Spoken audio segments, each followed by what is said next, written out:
Everyone knows that feeling, wanting to experience more stories, but struggling to find the time. That's where Audible changes everything. With over 1 million audiobooks and Audible originals, there's a story waiting to spark anyone's imagination. Take The Paris Apartment by Lucy Foley, the gripping psychological thriller that's keeping listeners on the edge of their seats. Imagine unraveling its mysteries during your morning commute, or losing yourself in its twists and turns while doing household chores. That's the magic of Audible. It transforms daily routines into opportunities for thrilling discoveries. The best part? Members get access to thousands of included titles, with new content added regularly. From bestsellers to hidden gems, every genre imaginable is at their fingertips. And with one easy-to-use app, switching between favorites or discovering new passions has never been simpler. There's more to imagine when you listen. Start a free 30-day Audible trial and get your first audiobook free at audible.com/Wondery. That's audible.com/Wondery. Now it's time for Inspirational Women and my guest, Nancy Davis, a force of feminine energy and power. Nancy was diagnosed with MS 31 years ago, and as we're going to hear, Nancy did not take that news well at all. She decided to search for answers and for help, and thus founded Race to Erase MS, that is dedicated to the treatment and ultimate care of multiple sclerosis.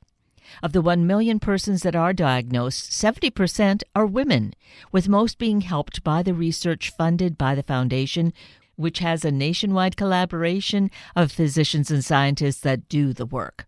Let's meet Nancy to hear her story. Nancy Davis, good morning. Thank you so greatly for being with us today. It's so nice to be with you and to meet you. Well, I really appreciate this opportunity to have a conversation with you. You're just such an amazing and inspiring woman. Your story is something that I think makes all of us want to be better people. So, and a big part of this comes from something that was like a not great diagnosis at all. You were diagnosed with MS, multiple sclerosis, 30 years ago.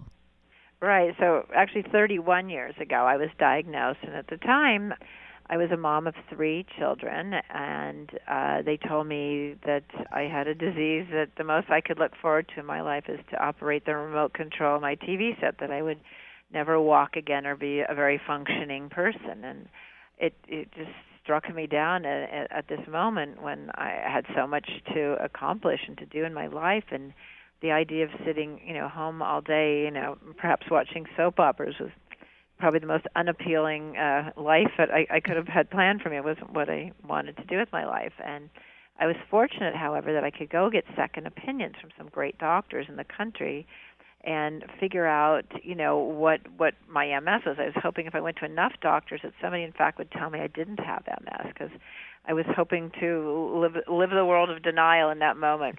I went to some great centers around the country. They all confirmed I had MS, but it was very fascinating to me that all the best of the best doctors in our country were doing identical research as each other, and they knew that they were the only one doing that study.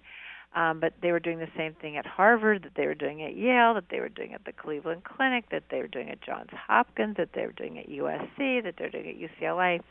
And, it just set off an alarm in my head. I'm like, my gosh, they're telling me I have this most unpopular disease that's impossible to ever find a cure or treatments for. But it just seems like there's a big loophole here where the doctors are not communicating or talking to each other. And I obviously don't want to have this be the fate of my life. I have 3 little kids, and that's the most important thing in my life, was to take care of my 3 children and raise them and not have them take care of me, which was what I was told. So I put together a team of people called the Center Without Walls. It was virtual before its time, some 30 years ago. And we do a fundraiser every year called the Race to Erase MS. And we've raised, almost $50 million over many, many years. And we've put into really important basic science research with what we consider the best of the best doctors, where they can never duplicate research. They have to communicate every month on every study that they're finding. So it's great building blocks to share with all these other doctors so that they won't spend the same amount of money, time, and energy over and over again to end up with the same result. And 1 out of 10 studies makes it, but the other 9 out of 10 studies don't make it. So the bad is as important as the good, and it's important that people are communicating. And so that's kind of what we've done since day one. And it's exciting today that there's now 25 drugs on the market to help stop the progression of MS, which is really nothing short of a miracle. People are getting diagnosed every day, and now there's so many wonderful things that you can tell them to try. It's never one size fits all. You have to get the right medication for your particular MS. But it is a miracle that these exist today, and so many people are living a very different quality of life. I've talked to so many people who've gone from even being in a wheelchair for a long time to walking and to being independent and having living their dreams and doing the things they always wanted to do. So it's very rewarding. We're not at the finish line yet because ours is the race to erase MS. We want to cross that finish line and find a cure for MS, and that will be a great victory for us. But there's 15% of the people that have MS have PPMS, primary progressive MS, and it's harder to treat that than it is the other 85% of the people that have relapsing or remitting MS, which is what I have. So we're trying to find, definitely more medications and more things to help that, and how to remyelinate. And there's still, definitely a ways to go. And there's a lot of people, have, different types of MS. We really want to find a cure for so many. But it's exciting today that there are this many medications, and there's so much on the horizon. It wouldn't be possible if we didn't do these events every year. And so we have our big Race to Erase MS coming up on June 2nd at the Century Plaza Hotel in California. And it's going to be a really fun evening. We always have the most fun evenings. And we have Flo Rida performing, who I adore, and Saida Garrett is also singing, and Thelma Houston's doing something as well.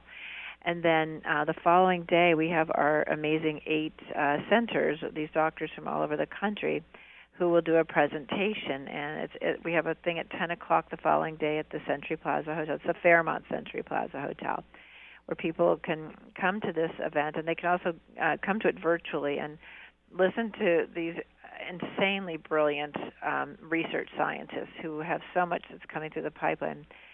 They will tell you everything that's the latest that's going on, and there's so much to learn, and so much is evolving so fast, and so they will be there the next day. So that's on June the 3rd, on Saturday at 10 a.m. at the Fairmont Century Plaza, and that's a really exciting thing to go to. And on that one, you've said a ton of amazing, interesting things here, Nancy. But in terms of then being able to tune into the virtual event with these doctors, if we go to the Race to Erase MS. Yeah, if you go to erasems.org, O-R-G, there'll be different things if people want to still buy tickets to come to the event on June 2nd, which is going to be the most fabulous event ever. It will be epic. Or if they wish to go the following day, which is free the following day, they can go there, and they can sign up to get this virtually to watch it, or they can go in person to the Fairmont, and it's good to register either way. What's great, sometimes if you're there in person, then you can ask questions of these doctors, and they're flying in from all over the country, from Harvard, from Yale, from Johns Hopkins, they're from USC, UC San Francisco, the Oregon Health Science University. There's such brilliant doctors, and it's sometimes really great to hear it from the horse's mouth, and sometimes you have a personal question. It's nice to be able to, engage and ask that doctor too, which can be a wonderful fund of information. What I am just in awe of is that you, at the time that you received the diagnosis, you were saying, this is not going to work for me, but that you were able to connect these various hospitals and doctors doing research and see that something needed to be done, and were able to create the Center Without Walls. That is just really mind-blowing. Oh, thank you. It was just one of those things that had to happen. It's really important. Well, it is, without question, but it wasn't being done. But along it came this woman who said, you can't tell me I'm not going to have my little babies to take care of all these years, going forward. To see that and to do something about it, that is power. Thank you. Well, you know what? You get thrown in a situation, and you just, it comes out of nowhere, and we all have to figure out how are we going to survive this. we have one life in front of us, and how are we going to make it work for us? And what I was told was not the correct thing. I should have been told, but a lot of people don't question doctors. I think people are very afraid to question their doctors. They feel very uncomfortable with that, and so I felt it was really important to get the best of the best and to get some knowledge, because I had this disease that everybody was sort of ashamed to have and talking in hushed tones about it. And it was really upsetting. So I've learned to sort of embrace my MS, and it's not the best thing that ever happened to me, but it's changed my life in so many ways. And at that moment I didn't know what my life was going to be, and today it's actually much better. It's a much better life.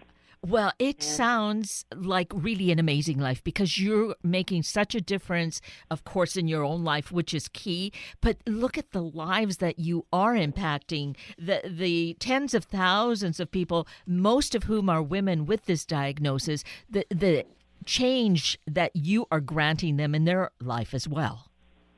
Well, thank you so much. We're doing the best we can, but I do this with a lot of people, and we have such a great support system. We really do. We have the great Hollywood community of actors and different people has been so supportive of helping us in so many ways, and it's really a pleasure.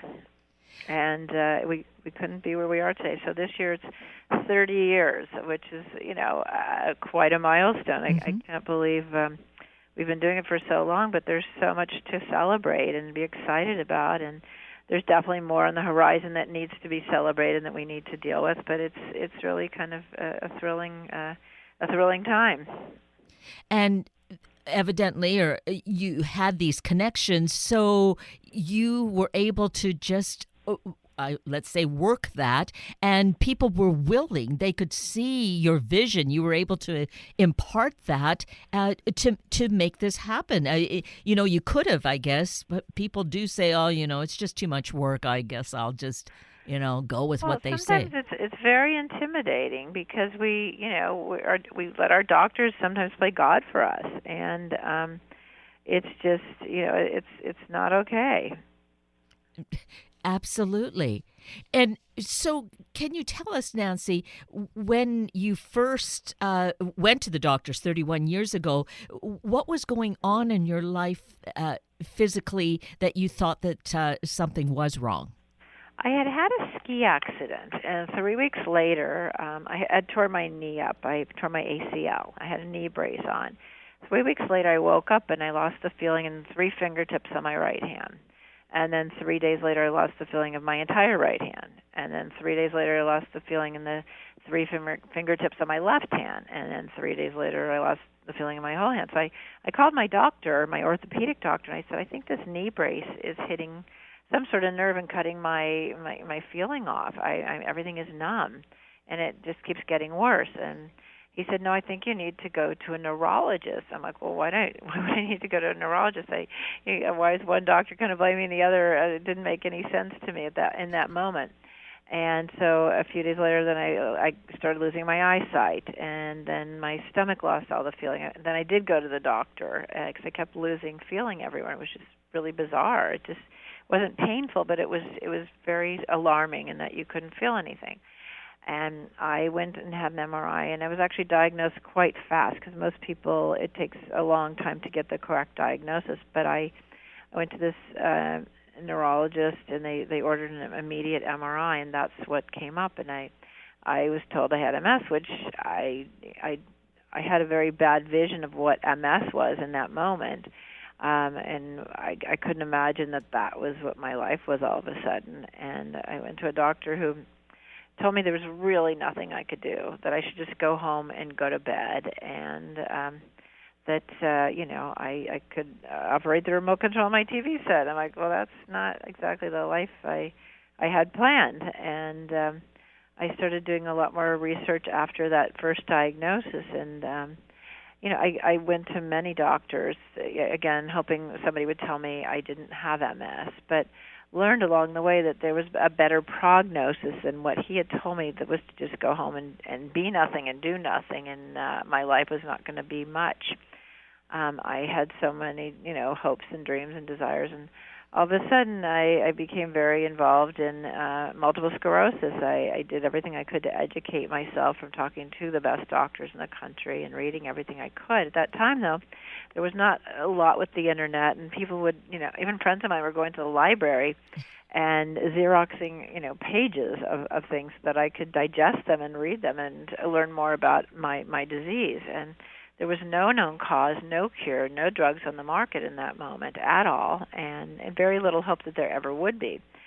And I figured, that only exists because somebody isn't working very hard. We have to switch that up because there's obviously a lot of other people that have this disease, and these answers are not working really well. So, cut to today, there's 25 drugs on the market. It's actually become a popular disease in that there's hope for a cure and medications and different ways, and there's many varieties of what can help treat you.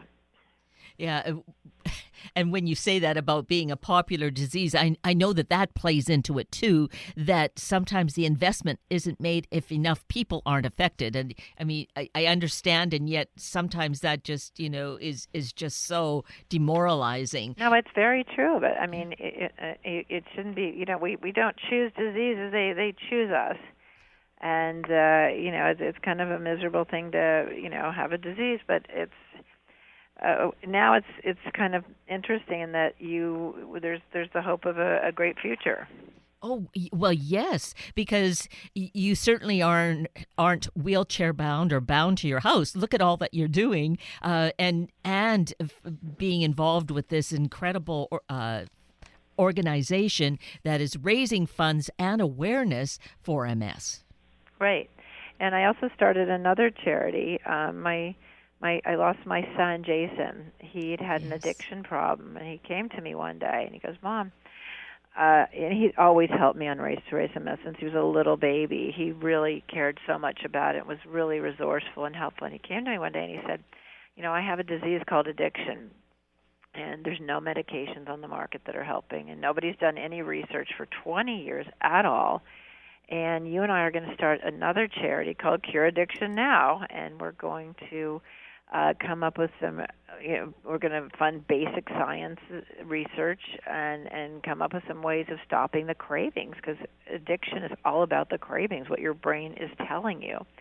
And he goes, we have to do something. I know so many other people who are not as fortunate, who can't ever even afford to get sober. They can't afford to detox or anything, and we need to find equitable ways of treating everybody, and so that's what we're going to do. And I'm like, oh my God, I can't imagine taking another charity on because I don't have any time as it is. So anyway, I did, and we formulated it. It took a couple of years to even find the right amount of doctors to fund, because there was so little research. For 20 years, no research had gone on. So we started doing that. We found the best team of doctors, and Jason was so incredibly happy and proud when we had our first meeting in New York. We'd gotten our 501c3. We had a great group of doctors put together, and unfortunately 4 months later he passed away, which is horrible, at the beginning of COVID.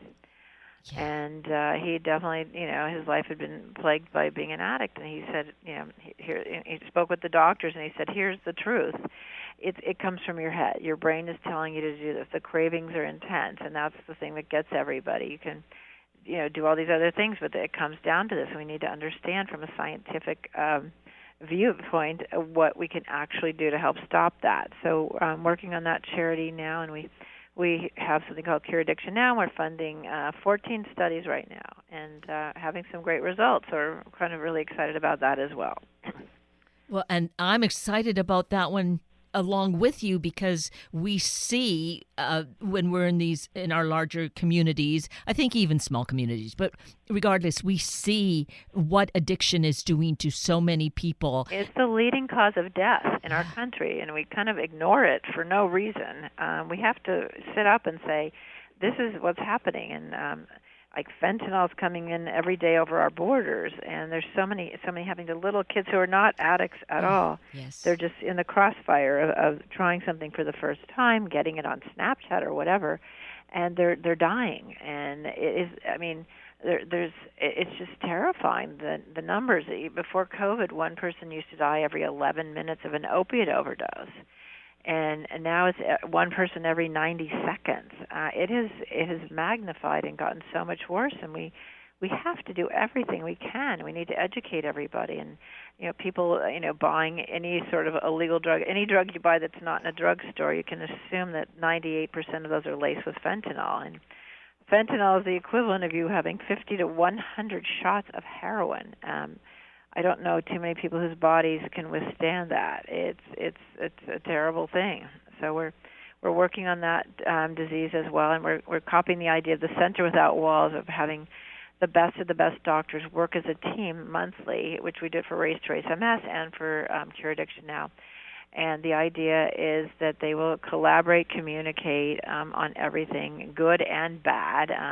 Negative research is as important as positive research, so that you learn something from every study you do. When you're conducting it, you might learn that a dose of a drug is too high or too low, or has a side effect when given it with another compound that offsets it. And there's so much information to grab from every study, so we really insist that all of our doctors have to communicate on everything good and bad, and that's how we're getting ahead a lot quicker with finding medications, cures, and getting FDA-approved drugs on the market to really genuinely help people. And without question, you are helping so many people because of taking a vision and just not taking no for an answer. And even when you knew you had so much to do, but Jason wanted you to work on this, you went forward, and now you're still carrying it on and making it grow. It really shows the power of one individual with belief, what you can do. That's so nice of you to say that. It's a lot of work, but I don't have a choice. I have to do this, and I keep hearing my son speaking in my ear, even though he's not here anymore on the earth. But I feel his energy pushing me to jump and over leaps and bounds over everything and make this happen, because it's so incredibly important. It has to happen. Oh, yes. Both of your charitable organizations making such a difference. With the addictions, though, it's criminal how people, I'm going to say even innocently, I think innocently can get hooked into it. Someone just says, "Oh, just try this." Just on a lark or whatever. People forever have gone to a party and someone does it. Some people slip something into someone's face. It doesn't mean you're an addict either. No. But the reality is we have to sit up and take it, not take it for granted, and understand that this is a really, it's a deadly weapon. And it is out there, and we have to educate our kids on what to do, and we have to sit up straight, and you can't ignore it. If you ignore it, it does not go away. I'm constantly hearing of so many people who I really care about who are losing their loved ones, who had no idea that they were taking fentanyl. That was not what they were doing, and there's so much shame that exists too in the world of addiction. It's not fair to shame anybody, because addiction is sometimes a very genetic predisposition, a disease, and you're not a bad person, you have a bad disease, and we have not bothered studying it very hard, and we have to. That's all there is to it, and we have to come up with lots of different ways of treating it, because it's definitely not one size fits all, because it doesn't. What we have is very inadequate to help enough people. If something works for you, that's great, but it doesn't always work for somebody else, and you have to look at the big picture, and you have to help the most amount of people, whatever that means. We need to save lives, and we need to also warn people about how upsetting this is, having fentanyl out there, and how everything is laced with fentanyl. And the importance of everybody carrying Narcan on them. We've done a big thing. My daughter started a charity called You Can Save a Friend, and they're teaching people how to use Narcan and the importance of doing that and having it on hand, because people are not knowing that they're not signing up to take fentanyl, but whatever they might be taking, even one time, it can kill them like that. Yes, and thinking of the innocent lives too, just quickly to mention how in here in Washington State, the parents of a young child were using fentanyl. Somehow a pill was on the floor. The child picked it up, a 5-year-old girl who died. That's right. I've even heard of stories and people little babies going to playgrounds, and people have left their paraphernalia, on a park bench or with the climbing equipment, and kids put things in their mouth. Yes. And it's terrifying. Some of these Airbnbs, I've heard that too, where people have gone and stayed in Airbnb, and there's a pill sitting around, and people don't know what it is. So you can't leave anything sitting around, number one, but we need to really be careful that our kids are highly educated to the importance they can't try something once. If you try it once, there's a really good chance you're not going to live. Yes. So it's quite a terrifying time, and it's never been so terrifying. But this is all coming in our country constantly, and we have to really be wise to know how to help everybody, help our kids, help everyone. And if anybody buys any medication that's not out of a normal drugstore, there's a really high chance that it will be laced with fentanyl, and you will not live. So that's the horrible thing that's happening. And cureaddictionnow.org, though, is really going full force to educate and to find medications to help people to yes. really... We are developing medicines. Yes. That's what our whole thing is, to help stop your cravings and other ways of helping you detox easier, so you do not, hopefully, most people cannot afford to go to rehab, and even if you have good insurance, it still doesn't cover it. So it's really important that we get the word out of how to help people. That's what we're trying to do. And we're coming up with medications to help make it easier to detox and to help stop your cravings. They usually go hand in hand, and there's some really interesting studies that we have that are happening. We're really excited about them. Well, I am just, again, so in awe of you and so excited for what you are doing to make such a difference in our world, Nancy Davis. Thank you. It's, it's incredible. And again, listening to you, you're doing what you need to do, but it's encouragement to whatever in our own lives might be there for us to do. This is an encouragement. Just follow that lead. It really impacts lives. Thank you.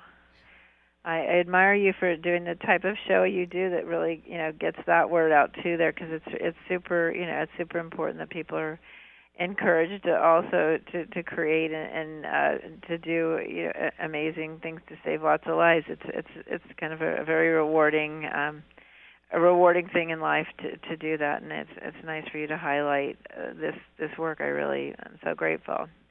Well, I there's a reason of wanting to put out to the world, make it known in the universe. Good things are happening. People are doing good things, and always kind of burn that candle of hope that we can make a difference. Things are happening. Good things are happening.